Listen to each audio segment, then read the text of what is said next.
ఇక్కడ ఎన్నికల రోజు పోలింగ్ రోజు పొద్దునే నాగార్జున సాగర్ భూభాగం మొత్తం తెలంగాణలో ఉంది. నాగార్జున సాగర్ ప్రాజెక్టు కంప్లీట్ గా తెలంగాణ స్వాధీనంలో ఉంది. కనీసము శ్రీశైలం అన్న సగం వాళ్ళ చేతిలో ఉంది, సగం మన చేతిలో ఉంది. జగన్మోహన్ రెడ్డి పోలీసులు తుపాకులు వేసుకొని నాగార్జున సాగర్ డ్యామ్ మీదకి వచ్చి ప్రాజెక్టును హ్యాండ్ ఓవర్ చేసుకోరు. ఈ సన్నాసి రండా జగన్మోహన్ రెడ్డి తెలంగాణలోకి వచ్చి నాగార్జున సాగర్ ప్రాజెక్టును ఆక్రమించుకుంటే నోట్లకెళ్ళి మాట వెళ్ళలే. రండ పనులు చేసింది లొంగిపోయింది నువ్వు చంద్రశేఖర్ రావు. నువ్వు రండగాడి కాబట్టి జగన్మోహన్ రెడ్డి వచ్చి నాగార్జున సాగర్ మీద తుపాకులు పెట్టి ప్రాజెక్టును హ్యాండ్ ఓవర్ చేసుకుండు. అదే కాంగ్రెస్ అధికారంలో ఉన్నప్పుడు వచ్చి చూడమను, ఇవాళ రమ్మను, వచ్చి నాగార్జున సాగర్ మీదకి రమ్మను జగన్మోహన్ రెడ్డిని. నువ్వు రండగాడివి, జగన్మోహన్ రెడ్డికి ప్రాజెక్టును తాకట్టు పెట్టి తుపాకులు తీసుకొని వచ్చి నాగార్జున సాగర్ డ్యామ్ ను ఆక్రమించుకుంటే పల్లెత్తు మాట మాట్లాడలేదు.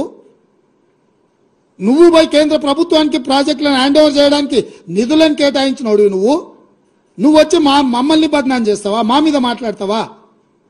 వాస్తవాలు ఇట్లుంటే అబద్ధాలతోని అధికారం కోల్పోయిన నిరాశ నిస్పృహలతోటి ఈరోజు మమ్మల్ని బదనాం చేసే కార్యక్రమం పెట్టాను. అందుకే నేను సూటిగా ఈ ఆధారాలు మీ ముందలు చెప్పి మీ ముందర మాట్లాడితే రేవంత్ రెడ్డి సెక్రటేరియట్లో సమావేశం పెట్టి చాలా మాట్లాడిండు. ఆయన కథ ఏంది, ఆయన కమామీస్ ఏందని ఆయన మాట్లాడతాడు. అందుకే నేను సూటిగా ఈరోజు మంత్రివర్గ సమావేశం అవుతుంది. అసెంబ్లీ సమావేశాలు ఎప్పటి నుంచి ఉంటాయో సాయంత్రం వరకు మీకు చెప్తాము. అసెంబ్లీ సమావేశాలల్లో వైట్ పేపర్ ప్రాజెక్టుల మీద రిలీజ్ చేస్తాం, ప్రాజెక్టుల హ్యాండ్ ఓవర్ మీద చర్చ పెడతాం. 48 గంటలు నువ్వు కోరుకుంటే ఇంకెక్కువ కావాలన్నా తలుపులు మూద్దాం, భోజనాలు అక్కడనే పెడతాం, బట్టలు తెచ్చుకో, మేము వస్తాం.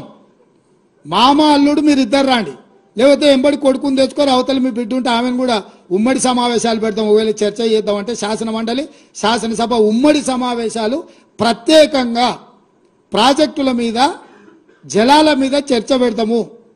మాకెవ్వరు లేరు, నేను మా ఉత్తమ్ కుమార్ రెడ్డి గారు ఇద్దరమే మాట్లాడతాం. సంబంధిత శాఖ మంత్రిగా వారు మాట్లాడతారు, ముఖ్యమంత్రిగా నేను మాట్లాడతా.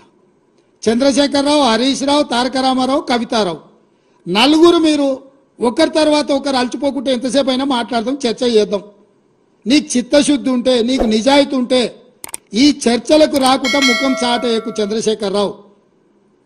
నీకు నిజంగానే నిజాయితీ ఉంటే నీ 10 ఏళ్ల పరిపాలనలో తెలంగాణ ప్రాంతాన్ని, ఎడారిగా ఉన్న తెలంగాణ ప్రాంతాన్ని సస్యశ్యామలం చేయడానికి, పచ్చని పైర్లు పంటలు పండడానికి నువ్వు కృషి చేస్తే పూర్తిగా నదీ జలాల మీద, సాగునీటి ప్రాజెక్టుల మీద చర్చ చేద్దాము. చర్చ జరిగినంతసేపు నువ్వు కూర్చోవాలి. నువ్వు మాట్లాడినంతసేపు ఎంతసేపు అయినా మాట్లాడు, నువ్వు, నీకు అనుమతిస్తాము, నిన్ను అభ్యంతర పెట్టము. నువ్వు నీ అల్లుడు, ఎందుకంటే 5 ఏళ్ళు ఆయన మంత్రి, 5 ఏళ్ళు ఈయన మంత్రి సాగునీటి ప్రాజెక్టు, 5 ఏళ్ళు ఈయన ముఖ్యమంత్రి, 10 ఏళ్ళు ఈయన ముఖ్యమంత్రి, 5 ఏళ్ళు ఆయన ఆర్థిక మంత్రి. వ్యవహారం అంతా మామాల్లుల మధ్యలోనే జరిగింది. మీకు పూర్తిగా అవకాశం ఇస్తాం. ఒక్క నిమిషం కూడా నీ మైక్ కట్ చేయం చంద్రశేఖరరావు, రా. ప్రతి డాక్యుమెంట్ తీసుకొని నేను, మా మంత్రివర్యులు ఉత్తమ్ కుమార్ రెడ్డి గారు మేము మాట్లాడతాం. వాస్తవాలను ప్రజలకు చెప్పుదాం. ఎవడు ద్రోహి, ఎవడు దొంగ, ఎవడు లొంగిండు, ఎవడు వంగిండు, ఎవడు ప్రాజెక్టులను తాకట్టు పెట్టిండు, ఎవడు ముఖ్యమంత్రి ఉన్నప్పుడు ఈ తెలంగాణకు అత్యంత ద్రోహం జరిగింది,